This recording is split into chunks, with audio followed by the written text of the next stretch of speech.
বাংলাদেশ যখন ভারতের বিরুদ্ধে লাগাতার যুদ্ধের জিগির তুলে চলেছে, তখনই এ রাজ্য থেকে পরপর গ্রেপ্তার হচ্ছে বাংলাদেশি জঙ্গি সংগঠন আনসারুল্লাহ বাংলা টিমের জঙ্গি। আর এখনও অবধি এই জঙ্গিদের সঙ্গে বারবার যোগ মিলেছে যে জেলার, তার নাম মুর্শিদাবাদ। মুর্শিদাবাদ থেকে গ্রেপ্তার হয়েছে আনসারুল্লাহ বাংলা টিমের জঙ্গি মিনারুল শেখ এবং মোহাম্মদ আব্বাস।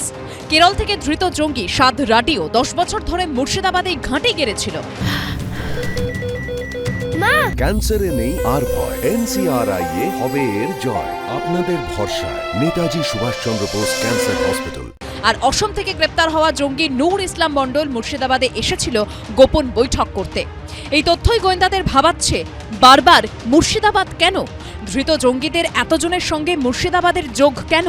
বিশেষজ্ঞদের মতে এর কারণ কাঁটাতারহীন সীমান্ত।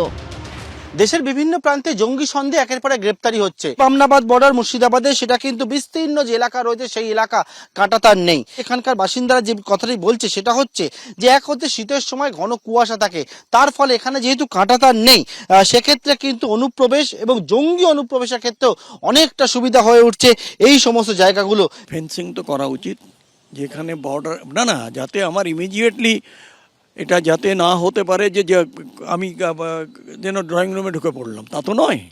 সুতরাং fencing gives the first opposition. Bharat Bangladesh সীমান্তকে কয়েকটি ভাগে ভাগ করে নিয়েছে বিএসএফ।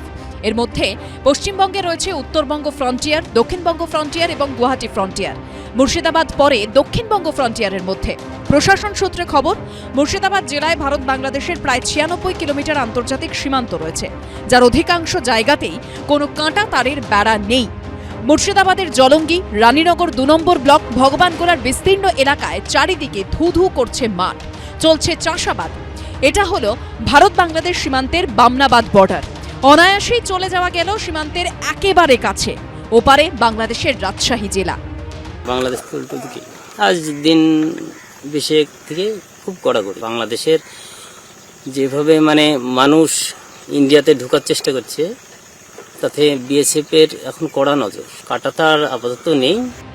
গোয়েন্দা সূত্রে চাঞ্চল্যকর দাবি, অগাস্ট মাসে বাংলাদেশে অশান্তি শুরুর পর থেকে এই অংশ দিয়ে বিপুল সংখ্যক বাংলাদেশি পশ্চিমবঙ্গে অনুপ্রবেশ করেছে, যার মধ্যে বহু জঙ্গির থাকার সম্ভাবনাও উড়িয়ে দেওয়া যাচ্ছে না। চুরি করে আসতে পারবে ওখান থেকে, ওরা যদি ফলো না করে তাহলে আসতে পারবে।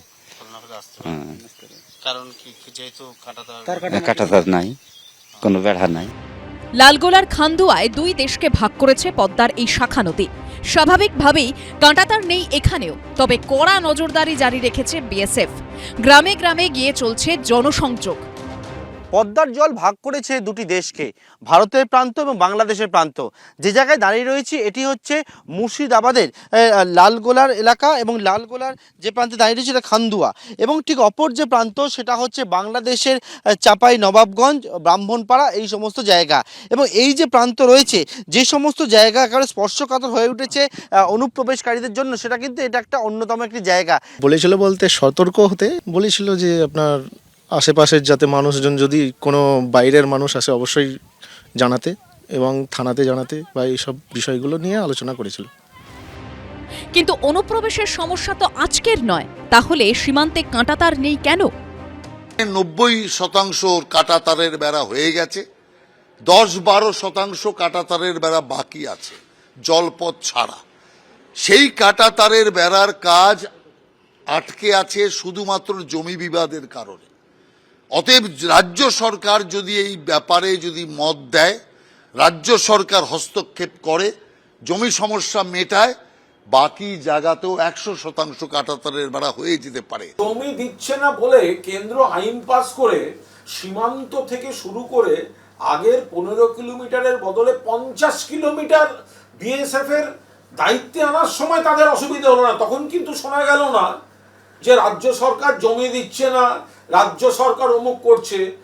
এখন যখন এই বহিরাগত প্রবেশ হচ্ছে এবং বিএসএফ এর ব্যর্থতাটা দেখা যাচ্ছে, তখন এরা নতুন গল্প করে বলছেন যে আমাদের লাইনটাতে সমস্যা আছে, লাইন সামলাতে পারে না, তাহলে 50 কিলোমিটার তোমরা নিতে গেলে কেন? অ্যাকচুয়াল গোটা ব্যর্থতাটা ওদের, বিএসএফ এর। কিন্তু কেন্দ্র রাজ্য এই দায় ঠেলাঠেলি আর কতদিন? রাজ্য যখন ঝুঁকির মুখে জঙ্গি অনুপ্রবেশের মতো ঘটনা ঘটছে, তখনও দায় ঠেলাঠেলির জেরে সীমান্তে কাঁটাতার বসানোর মতো গুরুত্বপূর্ণ কাজ আটকে থাকবে কেন? এখন যে জঙ্গিরা ধরা পড়ছে, তারা কিছু একটা ঘটিয়ে ফেললে তাতে সাধারণ মানুষের ক্ষয়ক্ষতি হলে সেই দায় নেবে কে? সেই প্রশ্নগুলো থেকেই যাচ্ছে। পার্থপ্রতিম ঘোষ, শিবাশিস মৌলিক ও আশাবুল হোসেনের রিপোর্ট, এবিপি আনন্দ।